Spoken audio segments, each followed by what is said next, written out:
And we're talking about illegal immigration. Right. I'm very pro-immigration. So am I. We need immigrants in this country. We got a 1.6 birth rate. We need 2.1 to sustain our infrastructure here. I welcome immigrants into this country, but we need to know who they are, don't we? We need to know who it is that's coming into our country. We need to be able to sort through these people and those that are enemies of the United States that are coming in the country, those that are on the terror watch list coming into the country. Those people certainly need to be filtered and stopped. And when you come into the United States illegally, that's a felony. It's a felony, and it's obviously deportable. Even the nickel and dime stuff they keep getting popped with. I wanted to know what's going to make people wake up. We have sound now from a Venezuelan migrant in the country illegally, bragging about ripping the country off. Listen to this. You came to the United States to work, and I came to vacation. Look at the difference. She is the one that maintains me. That is why I don't work, because the government gives her what belongs to her, to my daughter, for being an American citizen. Capiche?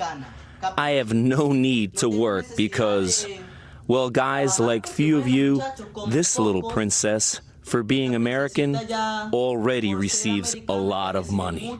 Capiche? The trick is to have children in the United States. Here is the gold mine. The gold mine. What's up, y'all? Gerald here, creator of Gospel Chops and your host for this YouTube channel, back with another video. Now, I just finished watching the former Vice President of the United States, Joe Biden, give a speech at the White House, and he touted his record on immigration. Y'all, I couldn't believe it.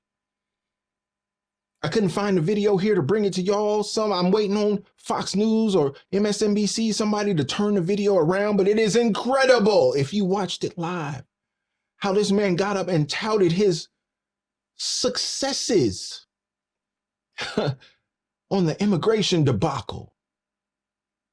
The fact that he's thrown billions of dollars here, billions of dollars there, just throwing money at the problem. But money is not the issue. The policy is the issue, because we know that this president has the authority by executive order to shut that border down in the same way that the previous president, Donald Trump, shut it down. But unfortunately for us as citizens, when Joe Biden got into office, he undid almost all, if not all, of the executive orders that Donald Trump had in place, opening the floodgates to the border. And now, over 3 years later, y'all, these folks been flooding in for years. This is not new. This didn't just start. So let's not give the Republicans a pass for not taking action prior to this. Not sounding the alarm at the very least. To the problem, here we are, millions upon millions upon millions of illegal aliens later. You saw the video. The man is holding up his child. He thinks that's his magic ticket. Yeah, y'all, I came here. I had a baby on American soil, and this is my princess. Last I recall, princesses were only born to kings and queens, which this dude clearly is not. But he's figured out the hustle. And he had him an anchor baby and said, this here is my meal ticket. Y'all came here to work. I'm here on vacation. I'm chilling because I got a baby that's an American citizen, and this is my ticket. I don't have to abide by your laws. I don't have to assimilate. I don't have to do none of that as long as I got her who's here for this Medi-Cal, Medicare, Section 8, Social Security benefits, dental and vision, and everything that she is entitled to. I think that's the word, the phraseology that he used. Her entitlements as an American. Y'all, your government has sold you out. Ain't no nice way to put it. I need you to accept it at this point because we've been taking it on the chin for 3+ years and now they're bringing it up. Why? Because we're in an election year. And each side wants to use it for their benefit. The Republicans want to use it. The Democrats want to use it. And here we are, you and I, caught in the middle, trying to determine which is the best way to go. We have been invaded. Dare I say we have been overtaken because it's only 10, 15, 20 million of them. 300+ million of us. We don't want war. We don't advocate violence, but it seems like our politicians are pushing us in a particular direction. And you have to wonder, why is that? What is the plan? What is the objective? When they make us adversarial to each other and adversarial to those who come into this country illegally, break our laws, violate our policies, and worst of all, steal from, rob, assault, and even kill American citizens. Murder in Georgia that actually might have ties back to our area. Police there in the state have arrested a Venezuelan migrant for the murder of a University College student. He was previously arrested here in New York, raising concerns about why he was set free. Robert Moses, are we really raising concerns about that? Isn't that the way it works here? Well, Roseanne and Kurt, first of all, he was charged with non-bail eligible offenses, but even that's beside the point because given that New York is a sanctuary city, the police department would not have told the feds about his arrest. So here we are. Laken Riley was a Dean's List student who went out for a run on Thursday and never came back. Her death is renewing calls to fix the crisis at the border.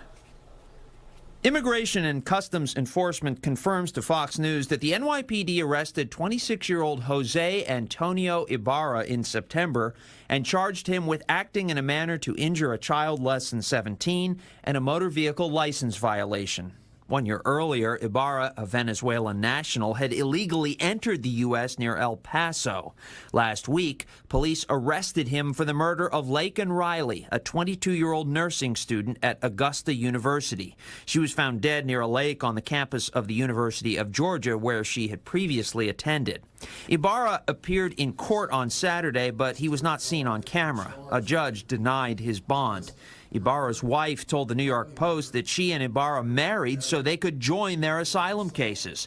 I have a lot of faith that this wasn't him, that there was a misunderstanding somewhere, she told the paper. But if he did, he has to pay for what he did, truly. Georgia's Republican Governor Brian Kemp laid the blame for the border crisis at President Joe Biden's feet. This is an issue that the president can take action on. And I know he's trying to blame, inaction in Congress. That is passing the buck. We know that there's things that he can do. Back here in the city, police say they are looking for at least 16 more people in connection with the stabbing in Times Square Thursday of a 17-year-old who is believed to be a migrant from Nicaragua. The NYPD released these images of outstanding suspects. 6 people have already been arrested for their roles in the stabbing. Police say the suspects punched and kicked the victim and stabbed him in the back. He was taken to Bellevue Hospital in stable condition. Police say the suspects were last seen entering the Times Square subway station. President Biden arrives here in the city later on today, right around 1:40 or so, and then he will leave tonight. He's expected to tape an interview with late-night host Seth Meyers while he's here in Rockefeller Center. So expect traffic tie-ups in and around that area, and we'll also be watching to see if he says anything about this migrant crisis. Kurt and Rosanna, back to you. Okay, thanks so much. Seems like your President Joe Biden and whoever is pulling his strings behind the scenes like a puppet master, that person who's the real president, who's controlling things and making decisions, this man is just reading cards and placards and teleprompters. Seems like whoever is behind the scenes has an agenda that they are enacting. And unfortunately, you and I are just victims to it all. But I suggest to you that you stay strong in the faith.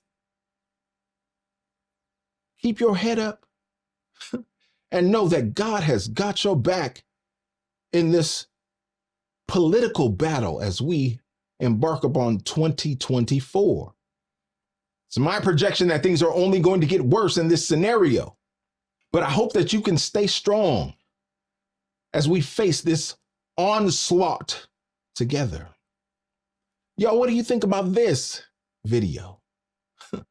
Like the video, subscribe to the channel, and share the video so we can get more people involved in the conversation, y'all. Like I always say, always remember and never forget, without the gospel, it's just chops. Until next time, peace.